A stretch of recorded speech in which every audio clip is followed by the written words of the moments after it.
From Renaissance Coliseum, it's the Bradley Men's Basketball Pregame Show. Joey Wright alongside Larry Larson and Mitch Kaminski breaking down, first of all, a big win last night. Braves over the Missouri State Bears in overtime. And guys, let's dive right into it. What a game that was. The most exciting game I've seen at Carver Arena in my time on the Hilltop. Yeah, absolutely. The arena was just booming. The loudest I've ever heard Carver in my 2 years here at Bradley. And Bradley's first overtime game since 2015 against North Dakota. So it had been a while, and you could just really feel the energy in that building. And I'm not even going to lie, I got some chills when that game got really intense down the stretch, and it was just a fun one to watch. Luckily for the Braves, they were able to squeak it out in overtime. Great defense down the stretch.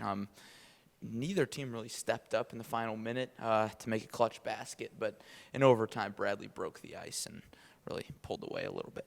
Yeah, electric in Carver Arena. You could really tell the fans kind of like willed them to victory near the end, gave them kind of a second wind, especially in overtime. But that was a heavyweight fight, guys, between those two teams. Both of them going at it. Very physical game. Came down to free throws in the end. So that's a nice win for Bradley. Character-building win.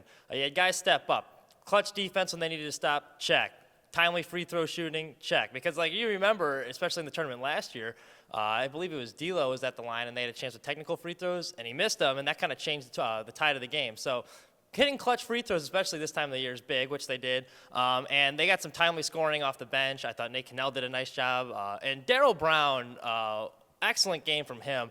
He wasn't really shooting all that well in the first half. Didn't lose his confidence, stuck with it. That's what a good player does. And he made some big buckets down the stretch as well. So overall, a very nice win for the Braves against a very good team and very physical fight. So I love to see it. You know, touching a little more on Darryl Brown, at about 6 minutes, or the 8-minute mark to the 6-minute mark, he scored 11 points. He scored 11 points in 2.5 minutes, and up until that point, he hadn't had a lot.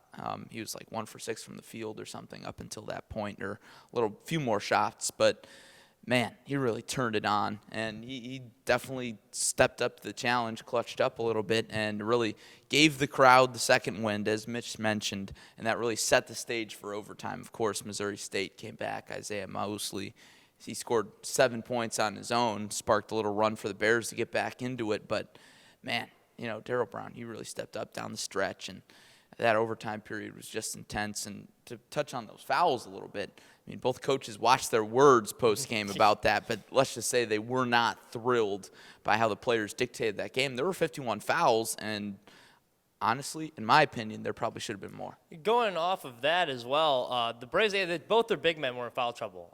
They both had 4 fouls, so they went with more of a small ball lineup down the stretch, and they still ended up out-rebounding the Bears by 2. So that's another thing you really like to see when other guys are stepping up and collecting boards.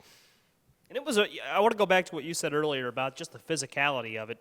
Missouri State's Gage Prim picked up a technical, really soon into the game. It was like a minute in, if that. That was soft. Threw a ball at the ref. Or that was didn't a bad throw call. it at him, yeah. but he tossed it to him, and the ref had to bend down and get it. So yeah. I thought that was a bad call. Either way, but that really set the tone, I think, for the game to follow, because you could tell it was just a slugfest. Both teams were pretty heated, not happy with each other, and it was just a fight. Yeah. To say the least. Yeah, it certainly was. Both teams kept their composure, though. You got to credit the Braves. You know, they didn't incite any fights. Brian Worrell pointed that out in the post-game press conference. That he was proud of how they kept their cool. And so that's, a big takeaway from that. And, they came out with a victory. So all things considered, that's just the Valley, I guess. Yeah. It almost felt like it was like a boxing match where, like, you're hanging on the ropes and you're just trying to survive that last round. We're like, oh, come on, I got to stay up. But, yeah, that was a fun game to watch from 2 very evenly matched teams. But Missouri State was missing their best player, though, in Tulio Da Silva. So, I mean, you got to kind of factor that in. But despite that, I still think that's a very, very good win for the Braves. But definitely not a perfect performance by any means. Yeah, and that was a big thing with foul trouble, with getting Prim in foul trouble, and then they were missing Da Silva. That was big to set the tone early on. And this is a matchup, guys, that we could see down in St. Louis. This could be a first-round matchup in the Valley Tournament, and that's a fun prospect given how last night went. Yeah, the way the world works, the way the Valley works, these two teams are going to play in St. Louis. I'd be willing to bet if I was a gambling man. Missouri State's a scary first-round matchup, especially if you're the Braves. You win like 20 games, and you end up having to play them your first game of the tournament. That'd be brutal. So I would hope it doesn't turn out that way, but you're probably right. These two are probably on a collision course to play in St. Louis. Seems that way. And Larry, walk us through the upcoming stretch for Bradley, because Valley play's almost done. It's already mid-February. Valley tournament's fast approaching, but the Braves still have a little business to take care of before we get to the Valley tournament, and that includes a big game with Loyola coming up here in a couple of weeks. Yeah, of course, 3 games left. So you got Valparaiso on Saturday. That's the game that we're previewing right now. And then you've got Illinois State the following Wednesday, and then Loyola at home for Senior Day. First for Valpo. That could really be a trap game up in the Arc. It's going to be a tough road game for Bradley to win. Valpo, tough team, as we saw when they came to Carver. They can definitely play the Braves tough.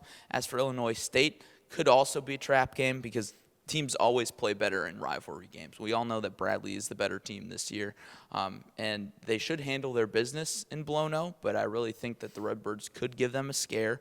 And, again, it's just tough to win on the road in the Valley.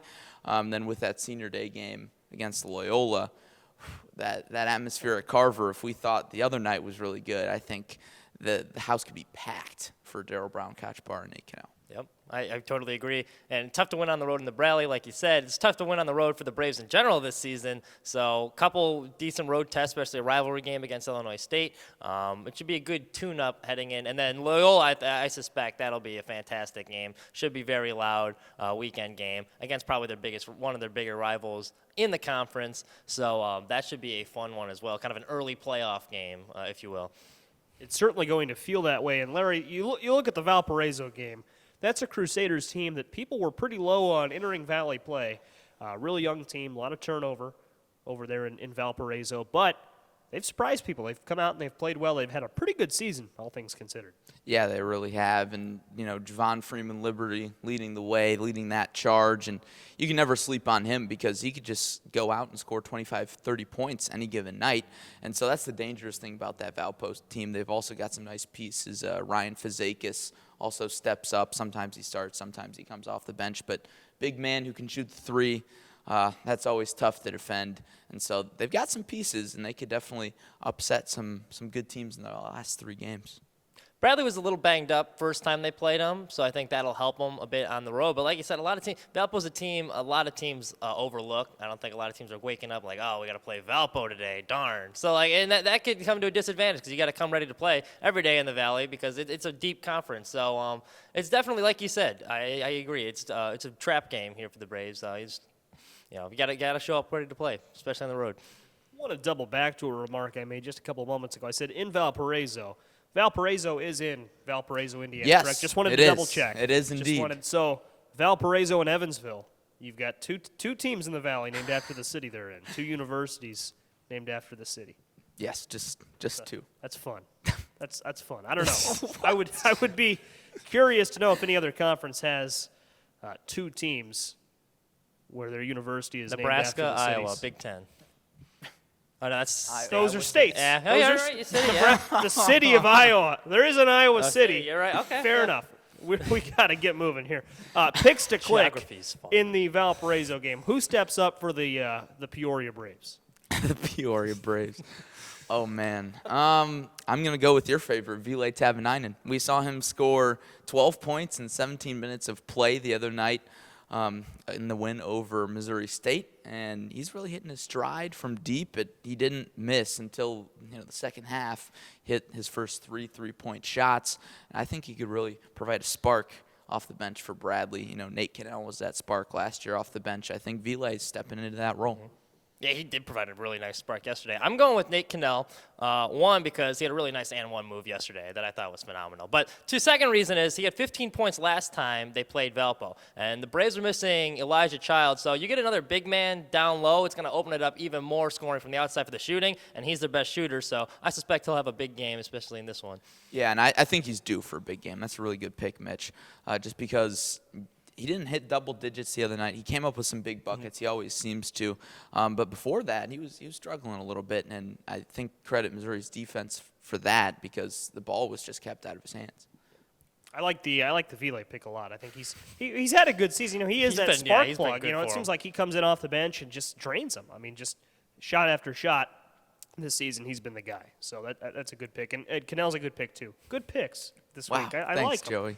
We were due for a good pick. I must give my compliments. So, guys, it's a big week in the Missouri Valley Conference. outside of Valparaiso. 3 big games. We're going to start with Missouri State and Loyola. That game is in Springfield, but I've got to go with Loyola. I mean, Missouri State's got all the talent in the world, and they showcased that against Bradley, but I just don't see Loyola dropping this one. Neither do I. Obviously, I think it'll be close just because it's a road game in the Valley for Loyola. Those are always tough, and again, it's any given day in this conference, so I think it'll be close, but I've got the Ramblers. I'm also going with the Ramblers. Missouri State coming off kind of a deflating loss in overtime in a game he felt like he had a chance to win. So, I mean, that can sometimes take the wind out of the sails of a team. It can come up a little deflated. It'll be interesting to see how they bounce back, but I think Loyola is the better team, and I think they're going to win this one. Moving to a battle of the IUs, NIU and SIU, Northern Iowa and Southern Illinois. I don't see Northern Iowa dropping this one. Southern Illinois has had a good season, but Northern Iowa, it's the machine right now. They're moving. Again, I think this is going to be another close game. I think the Dogs could come in there and give them a scare. Of course, they're the cardiac dogs, to quote Connor Onion, Southern Illinois basketball broadcaster. But, yeah, UNI, I think they take care of business. I mean, great teams are always playing their best basketball down the stretch, and I think UNI, other than that loss at Loyola on Saturday, which I picked, and I think you picked as well. I did not pick. No, Mitch, the only one picking UNI there. But, yeah, I think UNI wins this one, especially in Cedar Falls. UNI did not win for me last week when I picked them, so they owe me one. I'm picking them again this week, and I think they're going to make up for it. And then our final game, Indiana State and Evansville. And, folks, I can tell you, talking with Larry this week, he is hammering Evansville. I'm going to pick them for you. You like the Aces. Yes, I do like the Aces. Tom Licklider, he's got the troops fired up down there. They're getting Williams back for this game. He's back in practice, and he's really their best player. So that'll be a big add. And the Aces, they like to fill up the Ford Center. I think it's the Ford Center or Ford Arena, something like that Ford in Center, Evansville. I believe, yeah. Yeah, the Ford Center. It can get pretty filled up. And if Williams comes back, has a big game, and especially down low, he's a big man. And so Indiana State, that's where they lack down there in the paint. So if he has a big game, I think that results in an Aces win, and I've got the Aces to win their first Missouri Valley Conference game. This is a tough one to pick because I do like the Aces. I think the Aces do play hard. They're not an easy out, but I went with Indiana State simply because of the fact Larry Bird went there. I like Larry Bird, so we're going Indiana State. But it's going to be a toss-up game. I think it's going to be a close one for sure, but I think the Sycamores will come out with the W. Yeah, the hick from French Lick. Little known fact. I wonder if anybody here knew that Larry Bird went to Indiana State. I will make it consensus Indiana State, and as the host, I don't have to justify. Not consensus Indiana. What? That was the wrong time to use that word. Because I very much made it a point that you're picking Evansville. That you said you would pick Evansville. Did I say I would Yeah, pick? I made a very compelling case for Indiana State. I don't remember saying I would pick. Okay, fine. I'll go with Evansville. How about that? I will. My heart is with Indiana State, but I guess I'll go with Evansville then. Hand up. That's me. So, foul's on me. Okay. And, guys, I think that'll just about do it for us on the pregame show this week. But before we go, any closing thoughts? It's been a wild pregame show. I feel like we've covered a lot of ground here in the past 10 minutes or so. Yeah, it was a fun time. Always fun with the boys, getting previews for these Bradley games and coming down the stretch here. We've only got a few more pregame shows left, so I'm just appreciating this time together here in the Bradley Hall of Fame here. Beautiful scenery. But this will be a good game. These last 3 games for Bradley will all be good. Very fun to watch. I think the overtime victory against Missouri State was really a sign of things to come. I think all the games in the Valley, every single one, even the ones with Evansville, are going to be very close down the stretch, and it's going to be a lot of fun to watch. There are peaks and there are valleys in the season, and then there's the Missouri Valley, and that's where we are. Well, following the Missouri State game, in the locker room, they had the camera going, and I think I heard one of my favorite Wardleisms. He was talking about his team being hungry. He's like, hey, we got to be starving heading down this final stretch. And he said, you either come to the table hungry or you're on the menu. So I think I like that one. Hopefully they are hungry these past couple games as they get ready for the postseason. Not a lot of in between there. No. On the table hungry or on the menu. Can't be a waiter or something. Stark contrast. Oh, guys. Well, it's been fun. We're here in the Renaissance Coliseum Hall of Fame area. The Hall of Fame wall is right behind us. And for future Hall of Famers Mitch Kaminski and Larry Larson, I'm Joey Wright. That'll do it for us Bold. on the Bradley Men's Basketball Pregame Show. Not bold. Don't sell yourself short. That'll do One it. can only hope. Oh, man. I'll join him. I'll join him on that wall one day. But that'll do it for us today. We'll see how the Braves do against Valparaiso. Thanks for watching.